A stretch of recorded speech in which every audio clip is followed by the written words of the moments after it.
This is GloomNode. Every hull that goes silent out there ends up as a file on a desk. This desk. I'm the archivist, keeper of the Registry of Hulls and Souls, and your host down here among the closed cases. The Registry writes what it can prove and closes the drawer. I keep the other half, the part the finding leaves out. So pull up a chair. Tonight, a mining rig at the bottom of a 40-day night, 6 people with lamps and a shift schedule, and something out there in the dark that got better at this every single time they did. The Registry will call it a hull loss inquiry. You'll call it something else. Registry of Hulls and Souls. Case designation, Registry 9142, filed under Curfew. Subject, Meridian Development Combine Extraction Site 12, surface designation, Barrow Deep. Registered hull, surface anchored, rated complement 6. 6 souls aboard at commencement of night season, reached standard 219, day 62. Night season concluding day 102. Classification, site incident, personnel loss. Clearance tier, public record. 4 souls unrecovered. 2 souls recovered at relief, examined and released to service. No structural breach recorded. No mechanical fault found.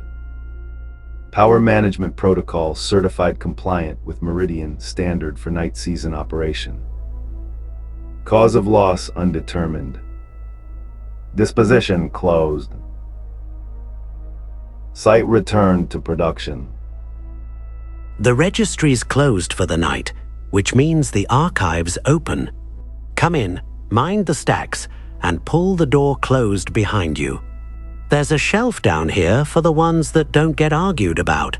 The plain files, the ones where nothing strange happened to the paperwork at all. This is a plain file. 6 people went to work, and 4 of them didn't come back. And every single line the Registry wrote about it is true.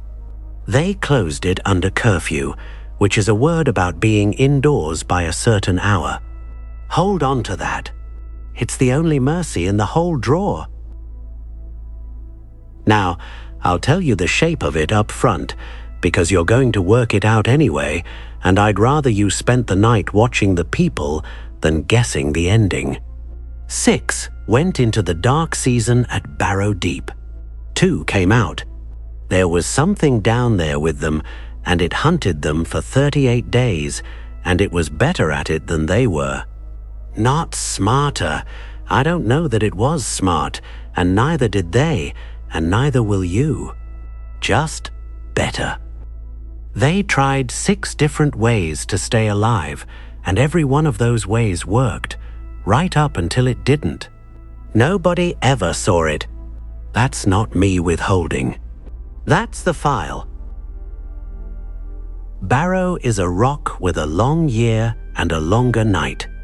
It goes round its star the slow way, and it turns on its axis slower still, so its dark season runs a shade over 40 days, start to finish, and there is nothing you can do about that but wait it out.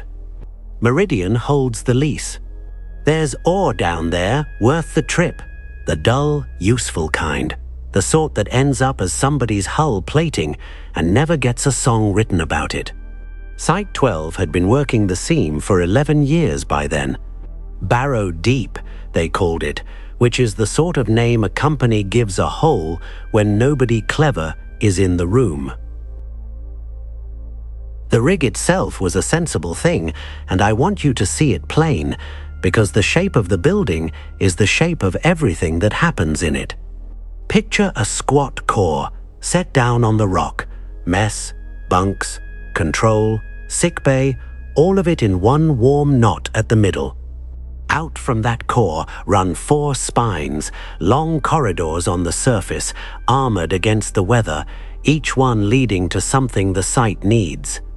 Sub 1 and Sub 2 go down to the seam. The east spine runs out to the processing bays, The north spine runs 2 kilometers to the landing pad, where the relief lander sets down, and where a small surveyed shelter sits on its own power cell, waiting all year for the 4 hours it's needed.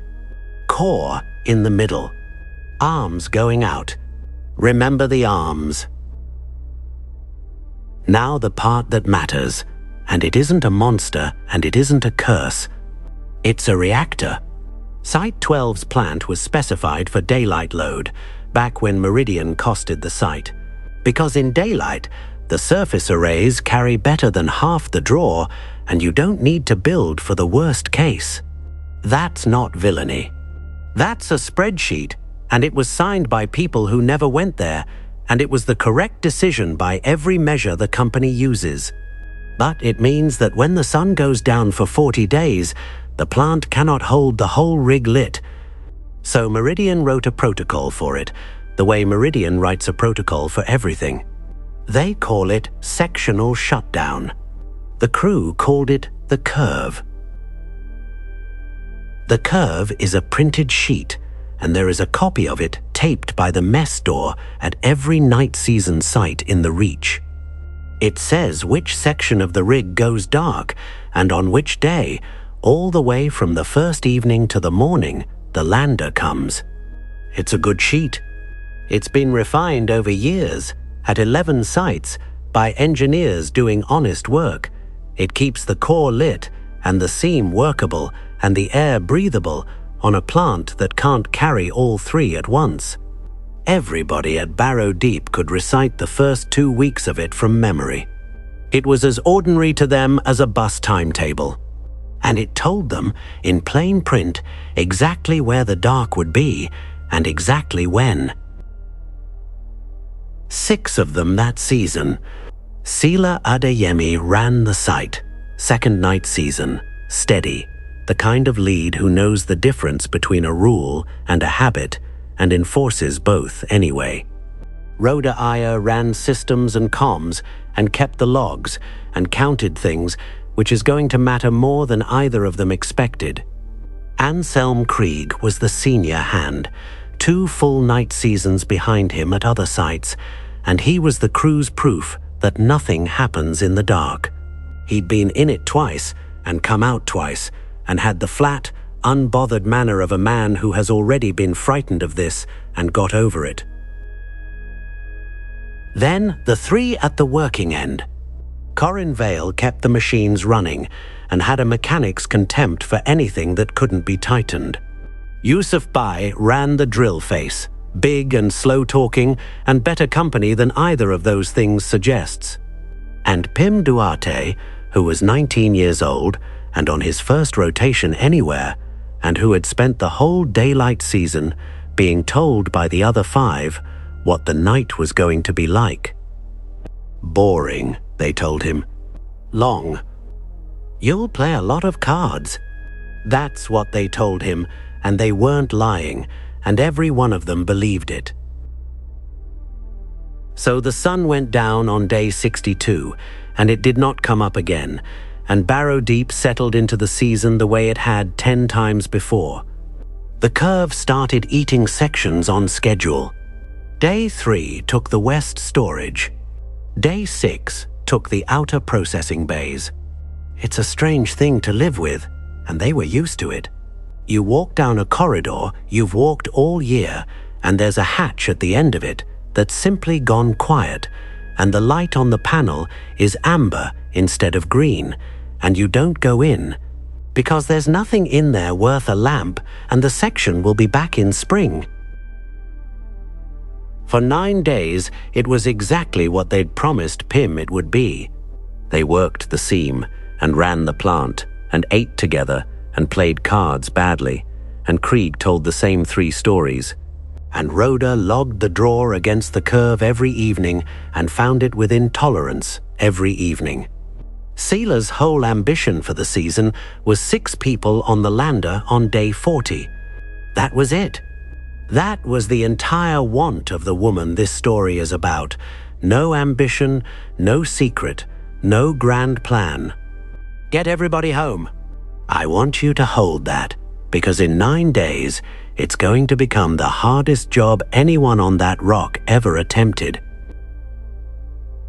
On day 9, Yusuf Beye came up out of Sub 2 at the end of his shift and told Corin, in passing, that somebody had left the mid-level hatch standing open. Not sprung, not damaged.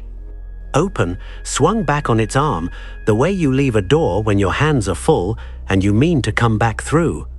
Sub 2's mid-level had gone dark on day 7. There was nothing down there anybody needed. Corin said he'd shut it, and he did shut it, and that was the whole of it. It's a door. Doors get opened. Somebody was down there for something and forgot, and that is by a long way the most likely explanation, and I want you to notice that they were right to think so. Nothing happened for 3 days. That's worth saying out loud, because in a story like this, you expect the trouble to start when the door opens, and it doesn't. 3 quiet days, cards and shift rotors, and Krieg's 3 stories. Then on day 12, Rhoda went down the east spine to pull a reading and passed the entrance to a bay that had gone dark on day 6 and stopped because the air coming out of it was warm. Not warm like a running machine. Warm like a room somebody has been sitting in. She stood there about 10 seconds and then she went and got her reading, and she did not tell anybody that night. She told them the next morning, and she said it lightly, and she watched their faces while she said it. Here is where the crew of Barrow Deep start being clever, and I want to be plain about this before we go any further, because it matters to me that you don't spend the next half hour shouting at them. Nobody on this rig is stupid. Nobody splits up for no reason. Nobody goes off alone to investigate a noise. Nobody keeps a secret that costs a life. They are 6 competent professionals in a hazardous trade, and they do the right thing at every single juncture. That's the horror of it. Watch what happens to the right thing. Day 13. Krieg found the smell. Bottom of the Sub 1 stairwell, which had gone dark on day 11, and what he described, when Sailor made him describe it, was a wet coat. That's all. The smell of wool that's been rained on, hung up in a warm room, and left. On a mining rig, on a dead dry rock, 40 days into a night, at the foot of a stairwell, nobody had walked in 2 days. Krieg's position on it was that stairwells smell, that plant chemistry does odd things in the cold, and that he had smelled worse in 2 previous seasons and come home from both. And Seela wrote it in the log anyway, because she was the kind of lead who writes things in the log. Day 14 was the day they worked out the rule, and they worked it out at the mess table over dinner, the way people do. Not in a panic, but in that half-joking, half-serious voice a crew uses when they're comparing notes on something odd. The hatch on Sub 2, dark 2 days. The warm bay on the east spine, dark 6 days. The stairwell, dark 2 days. Rhoda had the curve in front of her, because Rhoda always had the curve in front of her, and she put a finger on it and said the thing that changed the season. Every single one of these is a section that just went dark, and not one of them is a section that's still lit. Now think about what that does to a room. 10 seconds earlier, they had 3 odd little stories, and odd little stories are nothing. A rig generates a dozen a week. What Rhoda handed them was a pattern, and a pattern is a different animal entirely, because a pattern can be extended. Yusuf Beye said it first, and he said it as a joke, and he was laughing when he started the sentence. If that's true, he said, then we know where it'll be tomorrow. And then he stopped laughing, roughly in the middle of the word tomorrow, because the sheet was right there on the wall by the door, and everybody in that room had it memorized to the second week. That is the moment the season turned, and there was no sound to it and nothing to see. 6 people at a table with a printed schedule that they suddenly could not read the same way. It had been a bus timetable. Now it was something else, and Rhoda, who counted things, remember, was already running her finger down the days to come, and every one of them had a section name against it, and the last section on the sheet, on day 39, was the bunk room. It always had been. It's the correct engineering choice. You keep the sleeping quarters lit longest. She checked it 4 times, and then she folded the sheet, which did no good at all, because everyone had it by heart. Krieg's position did not move. I want to give the man his due here, because it's easy to make him a fool, and he wasn't one. He had done 2 night seasons.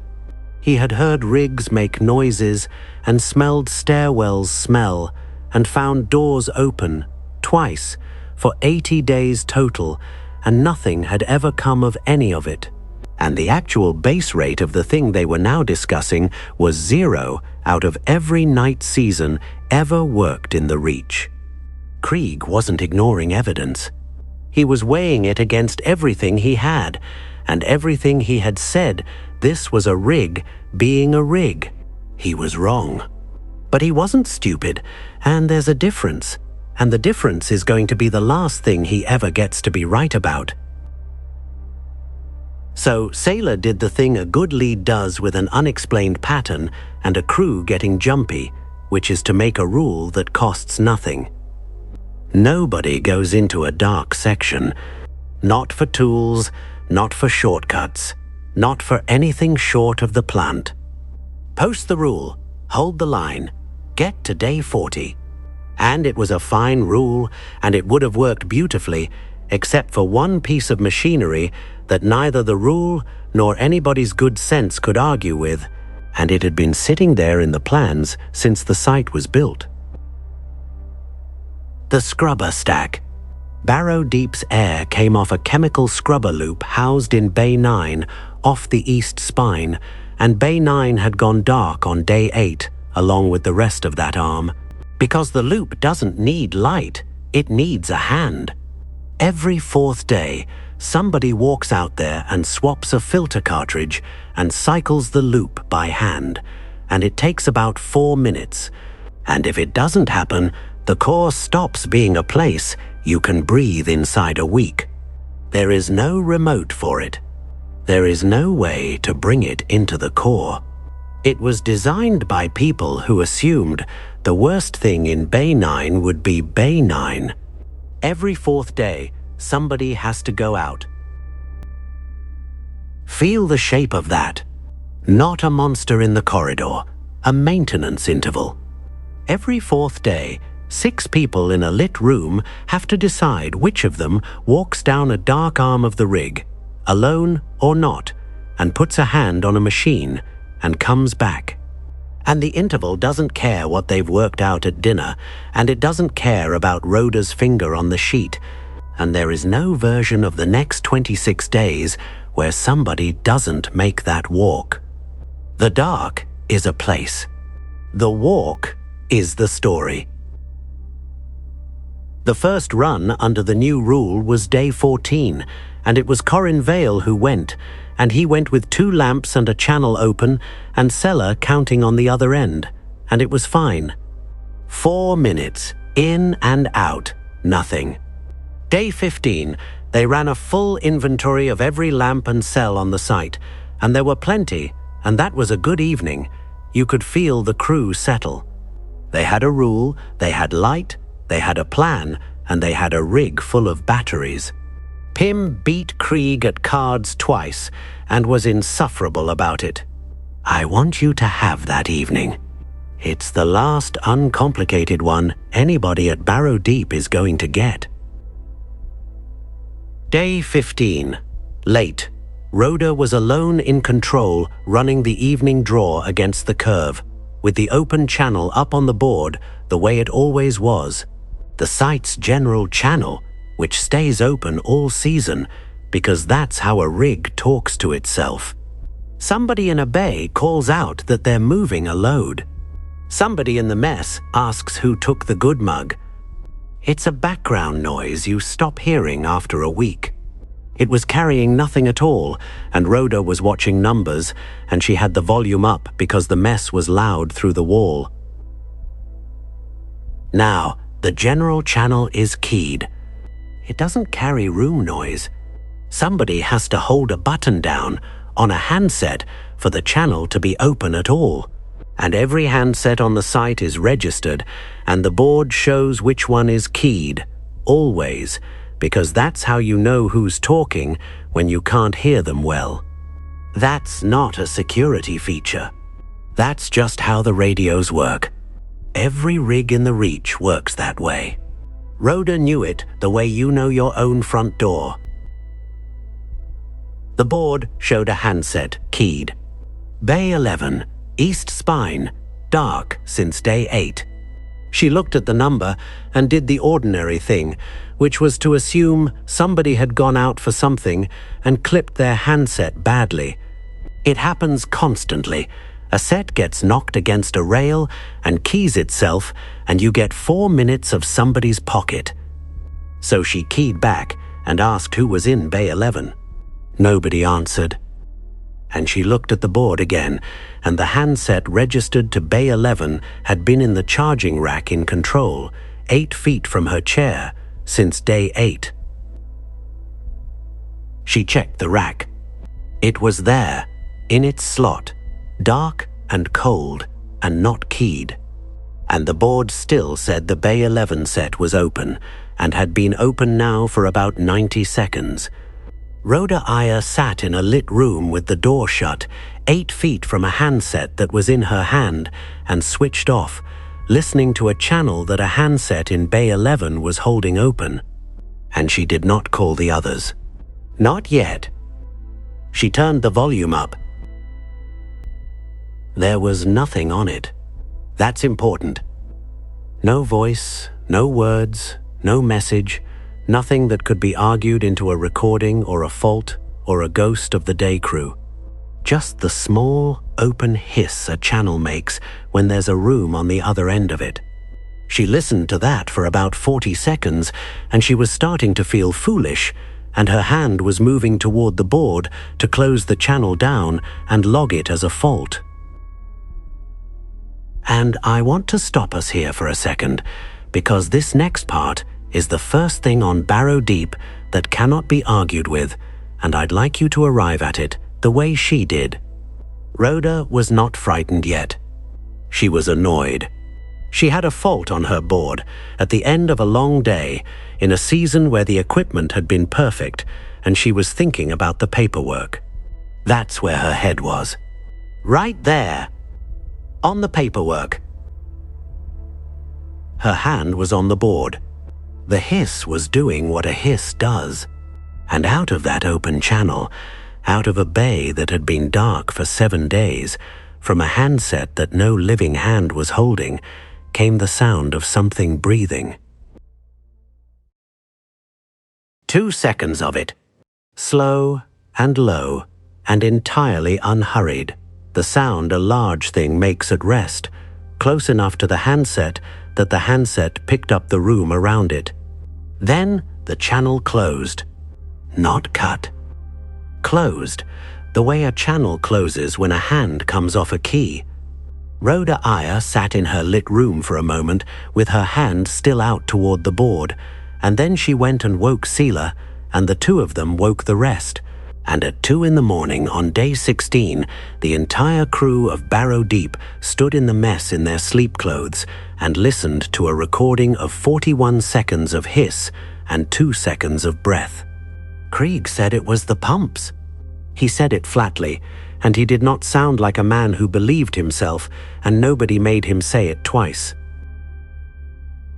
They argued until 4. Not badly. This was a good crew, and they argued well, which is to say they argued about what to do, rather than about who was being ridiculous. Krieg wanted the plant checked for a resonance. Corin wanted the east spine handsets pulled entirely. Sailor wanted the rule tightened, which is what she got.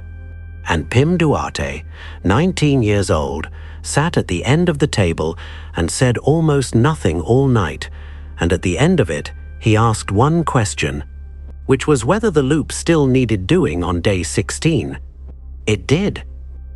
It was due that evening. Seela said she'd take it herself. Pim went instead. Now, I've gone through Sella's deposition on this 3 times, and she is very careful about it because she knows how it looks. He didn't sneak. He didn't disobey an order. It was late afternoon by the clock. Everyone was ragged from a night of no sleep. Sailor had gone down to the seam to shut the face for the day, and Pim told Rhoda he'd run the loop and be back before Seela was up the ladder. He took 2 lamps. He kept the channel open. He counted off, a word every 30 seconds, out and back, so Control could hear him. He did every single thing right, and he was 19, and he wanted to be the one who did it so that nobody older had to. Rhoda had him for 11 minutes. 9 of them out, walking, calling his numbers. 12, 13, 14, steady, a little bored, the way you sound on a job you've decided not to be frightened of. He reached Bay 9. He said so. He said the loop looked fine and the cartridge was seated and he'd have it in a minute. He counted 18. He counted 19. He counted 20. And then the channel was open and there was nothing on it, and Rhoda Aya said his name into it 11 times. They were in Bay 9 in 4 minutes. All 5 of them, every lamp on the site, no rule about dark sections, and no argument about it.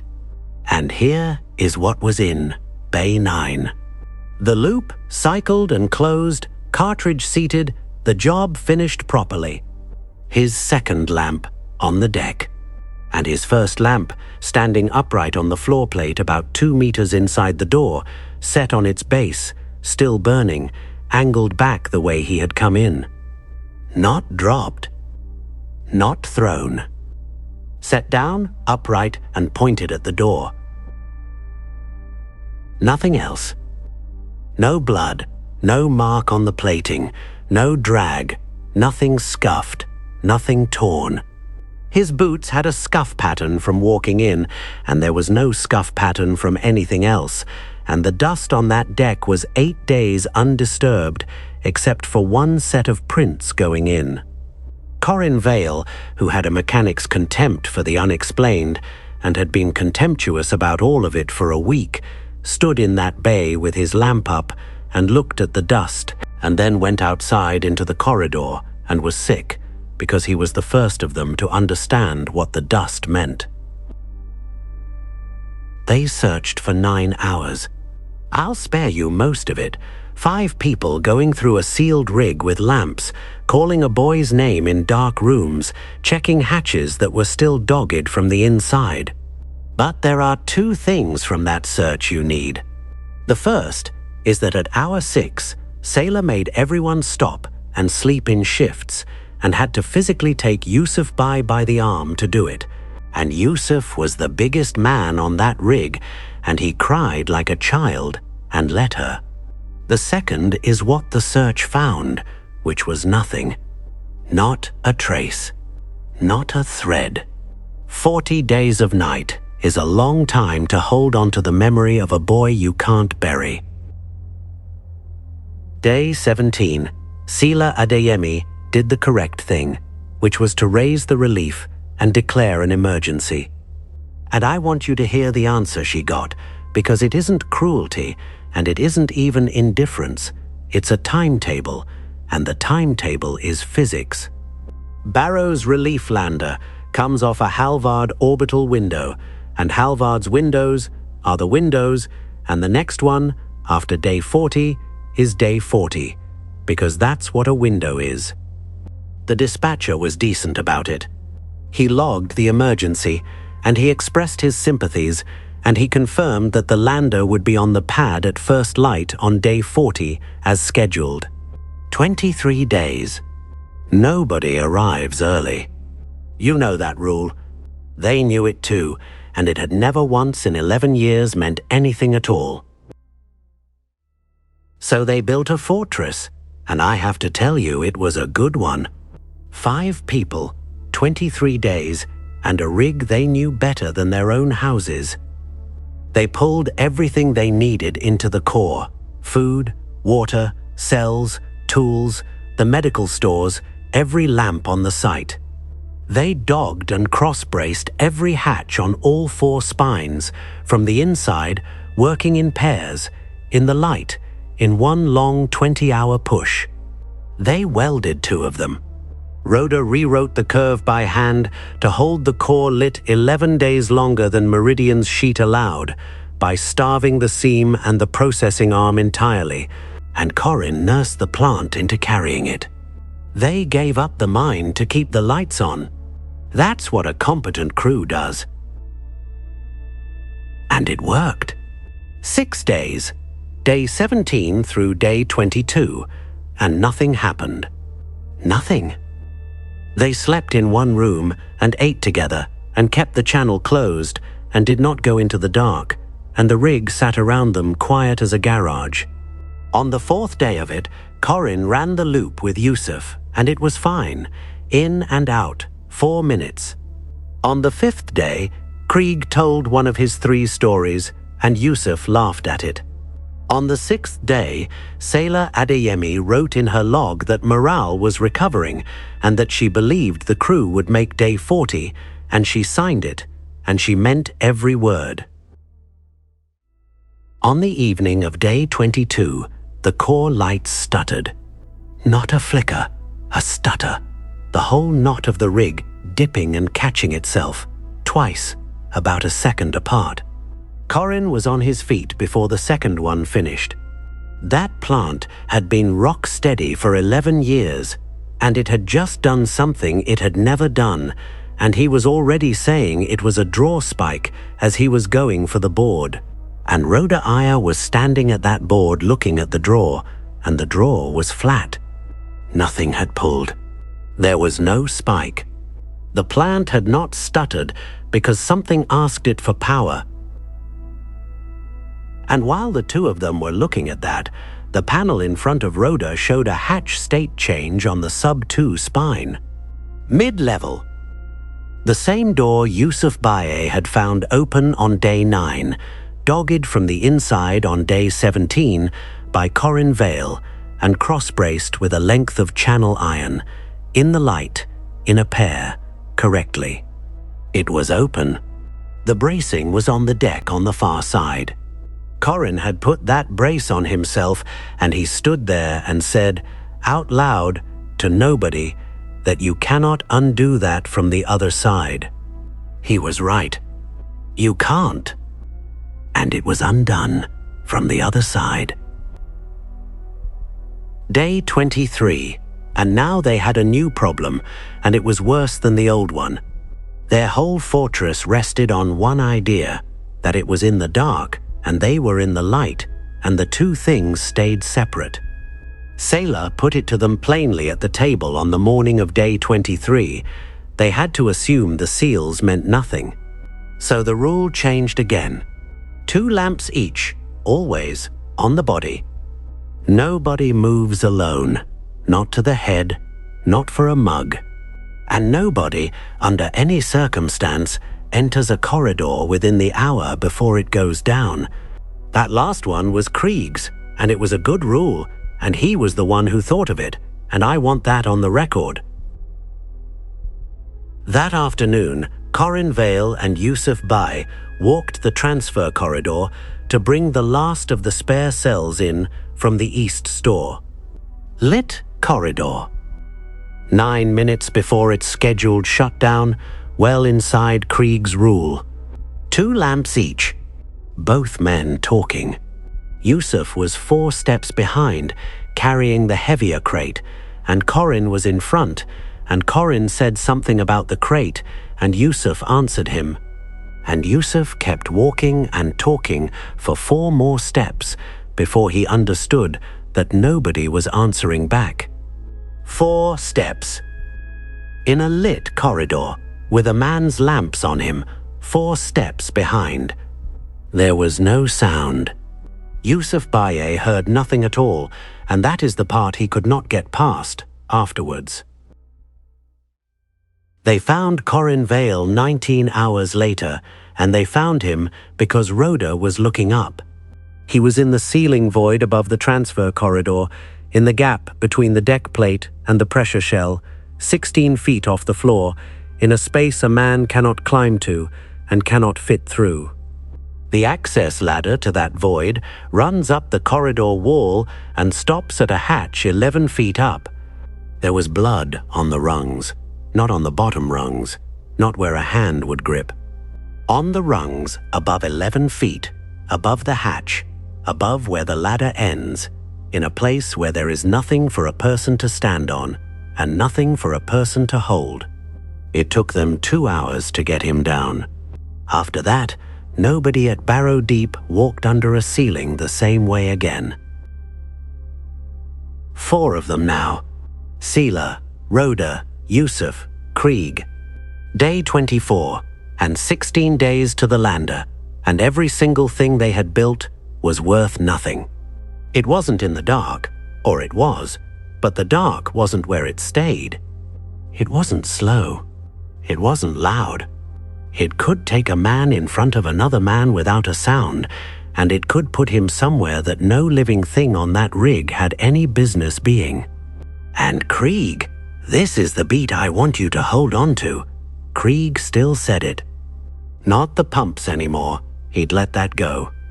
But he stood in the mess on day 24 and told 3 exhausted people that whatever this was, it was an animal, and animals can be dealt with, and that he had been in the dark twice and come home twice. He needed that. You'd have needed it too. They went to the ceilings next. Yusuf and Krieg spent day 25 and most of 26 pulling every void panel in the core and filling the gaps. Mesh, plate, brace, anything that would go in. And it was hard, filthy, useful work, and it did them all good to be doing it. Sela wrote in the log that the crew was steady. Rhoda kept counting.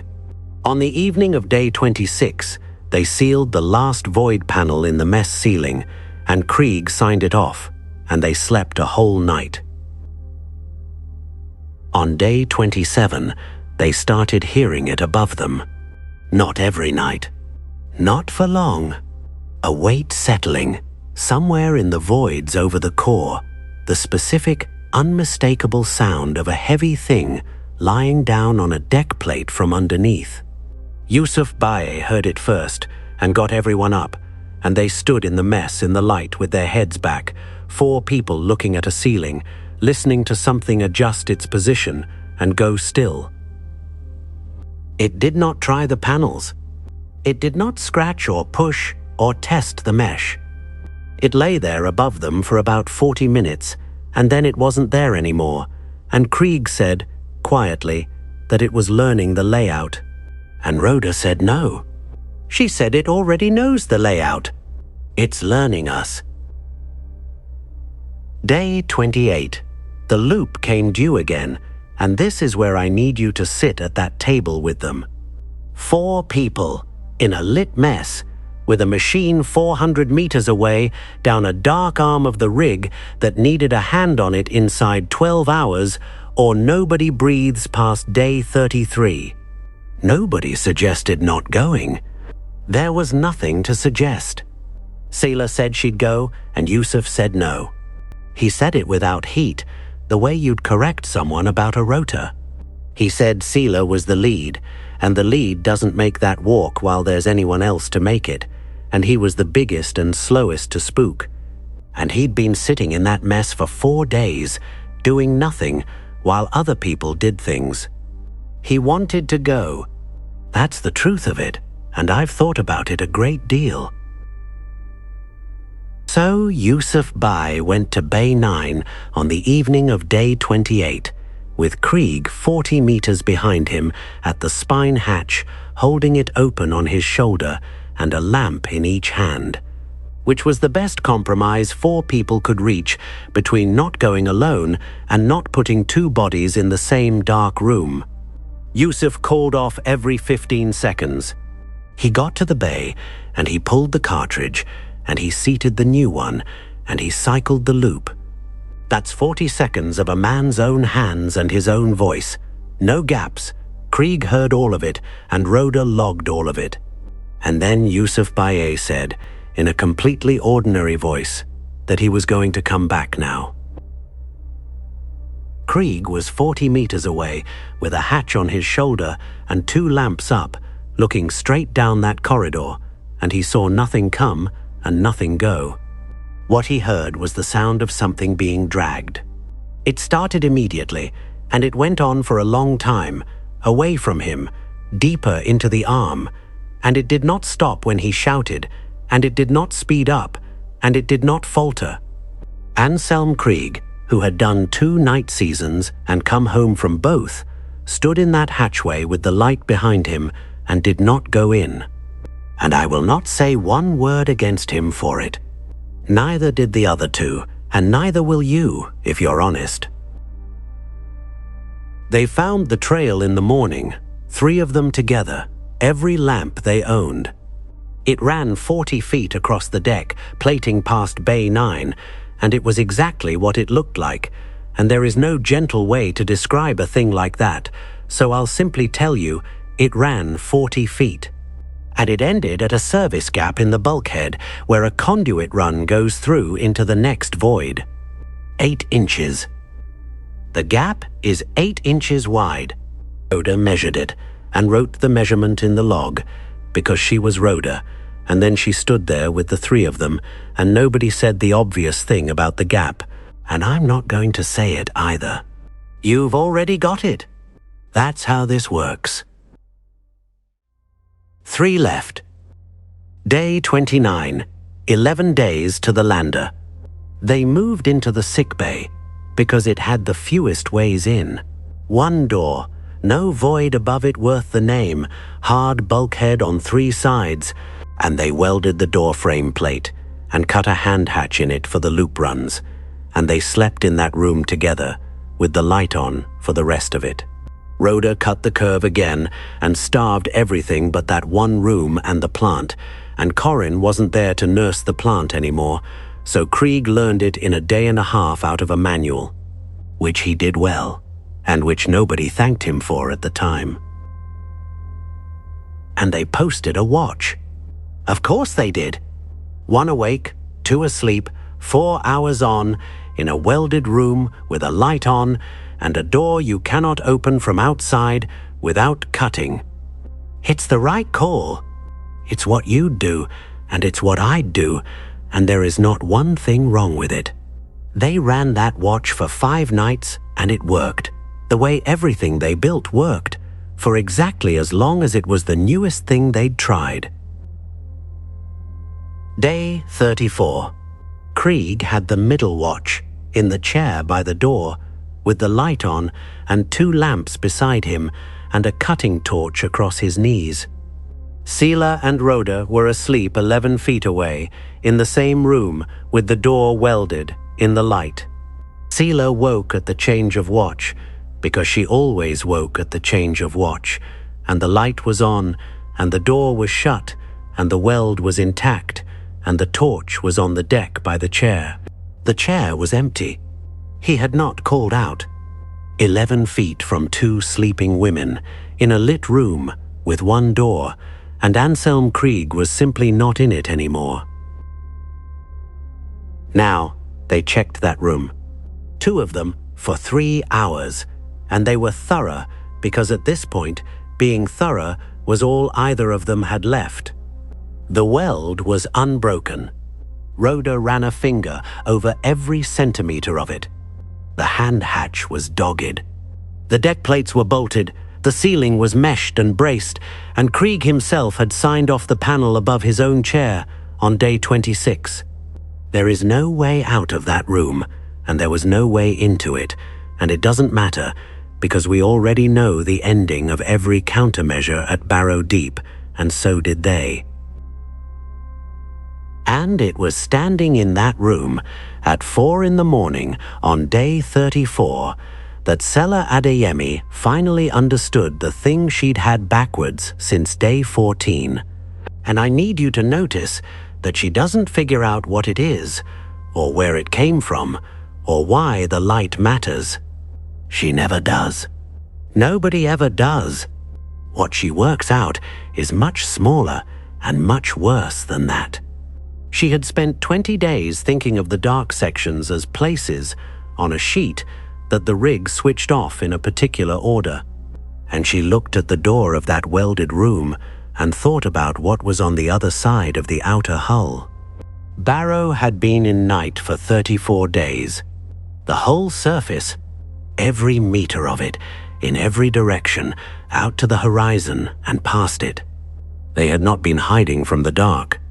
They had been standing in the one small lit thing on a dark world, and they had been switching bits of it off, on a schedule, for a month, because the reactor was specified for daylight load. That's it? That's the whole revelation, and it explains nothing at all. It doesn't tell her what took Pym, or how Corin got 16 feet up, or what came through 8 inches. It doesn't say why the light works, or whether it works, or what it wants, and she never learns any of that, and neither will you. All it tells her is the size of the problem, and the size of the problem is the planet. She stopped thinking about the rig as a shelter that night. She started thinking about it as a lamp.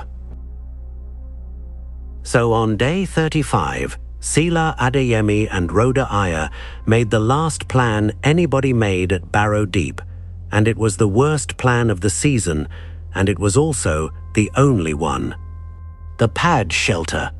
2 kilometers up the north spine, out at the landing pad, a small surveyed hut on its own sealed power cell, built to hold 4 people for the 6 hours a lander crew might need it, and untouched all season because nobody had needed it. Independent cell. Enough for 5 days at full light if they ran nothing else. And the lander would set down 40 meters from its door on the morning of day 40.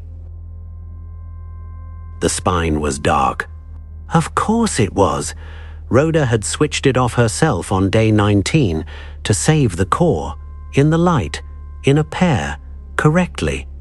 2 kilometers of unlit corridor, or 2 kilometers of open surface alongside it in suits, and they argued about which for an hour and chose the surface because the corridor had a ceiling and the surface didn't.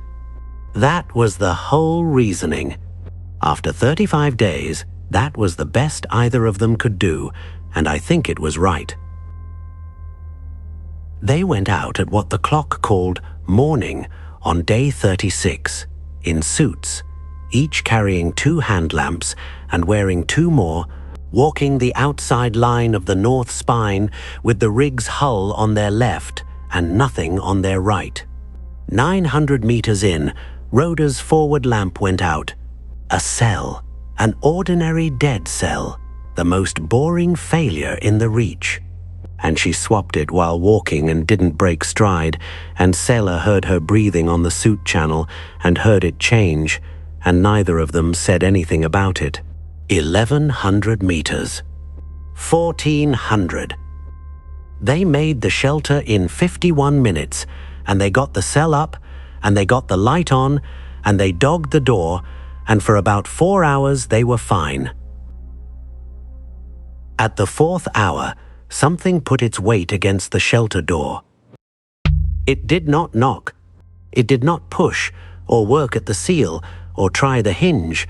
Rhoda had her hand flat on the plate, and she felt it settle, once, the way a large animal leans on a fence, and then hold. It held for 9 hours. 2 women in a lit hut, 2 kilometers from anywhere on a dark rock, with the whole planet outside, and a thing resting against the only door unhurried for 9 hours. It never tried to come in. That's what Rhoda Iyer said in her deposition, and she said it more than once, and the registry recorded it and did not certify it. It never once tried to come in.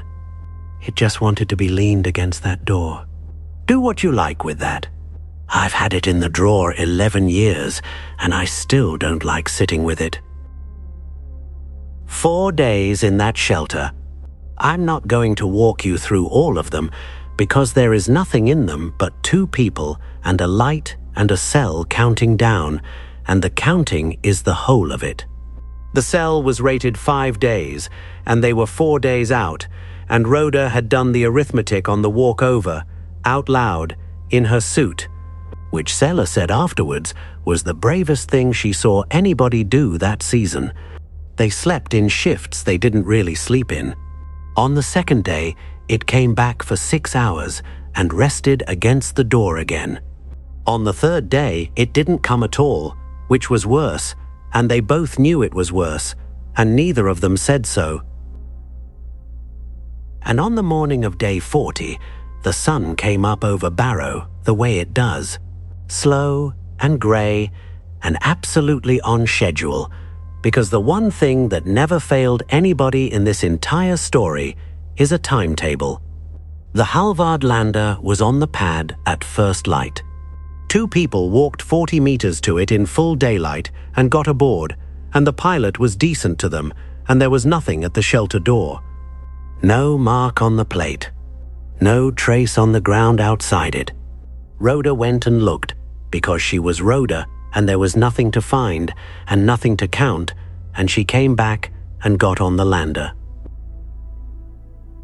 Registry of Hulls and Souls. Case Registry 9142, filed under Curfew. Supplemental finding.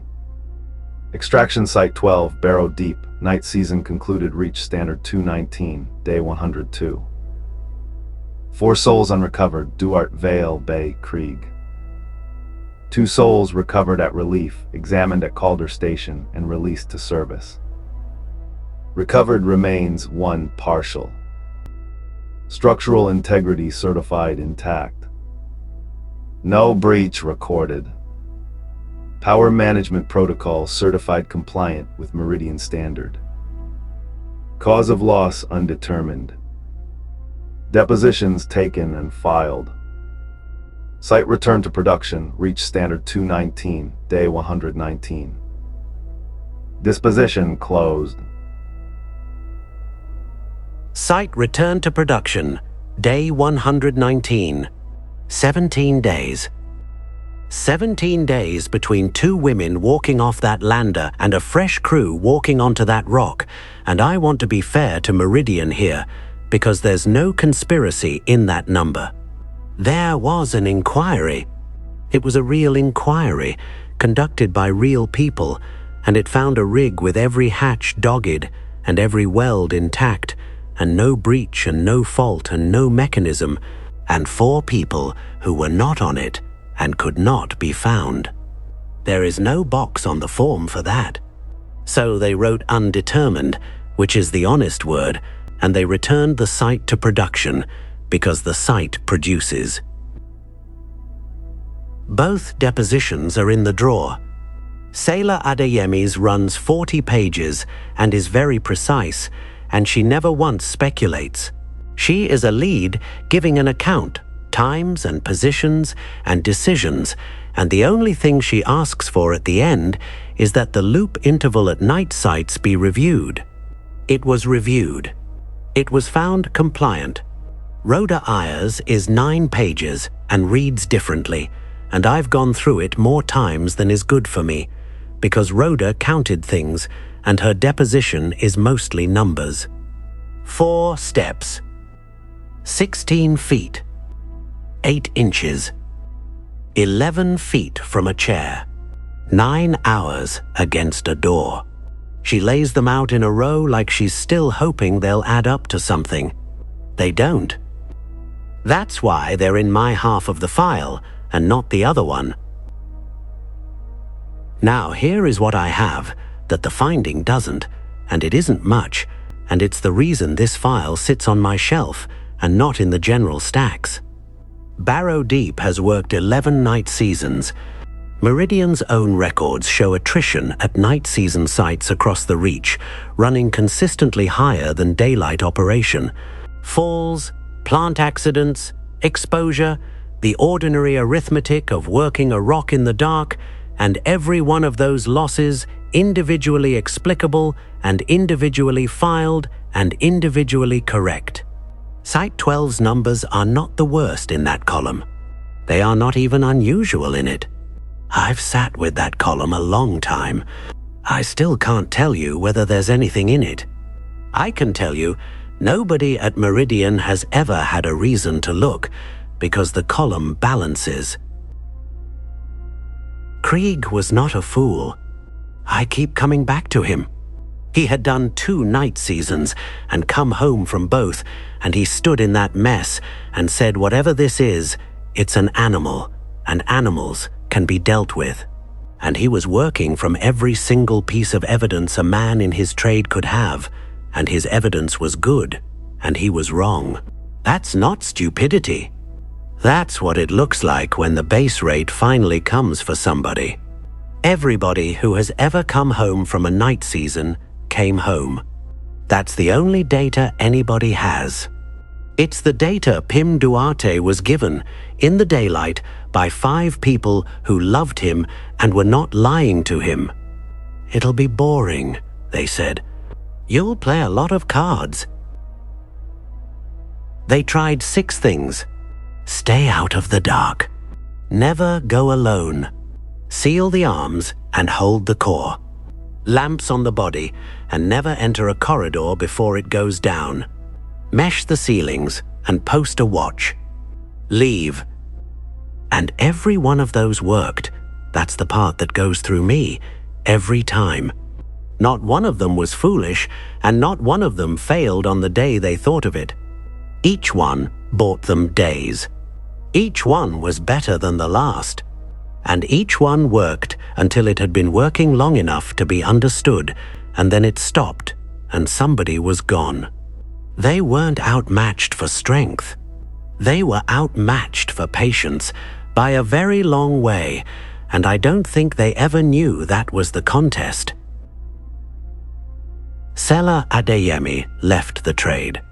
Runs a freight desk on Calder now and sleeps with the light on, and has never once, in the years since, gone on record with a theory about what took her crew. Which I respect more than I can tell you, because she is the only living person who was there, and she could say anything she liked, and she says only what she saw. Rhoda Iyer went back out. She works night season sites, by choice, one after another. Her employers think it's courage. I've gone through her deposition. I think she's counting. That's the case. That's why they filed it under curfew, because a curfew is an hour, and after that hour, you are indoors, and it is a very old word from a time when people knew perfectly well what it was for and had stopped saying so out loud. Barrow Deep is producing tonight. There's a crew on it, 6 of them, and a plant specified for daylight load, and a printed sheet by the mess door with a section name against every day, all the way to the end of the season. It's a good sheet. It's been used before. So go on home now, mind the stacks, and pull the door closed behind you. The Registry certifies what is known. I keep the rest. And if the hall light's on a timer where you're going, if it's the kind that clicks off behind you as you walk, section by section, in the order somebody sensible worked out years ago, then you already know everything the crew of Barrow Deep found out the hard way. Don't hurry. It never does.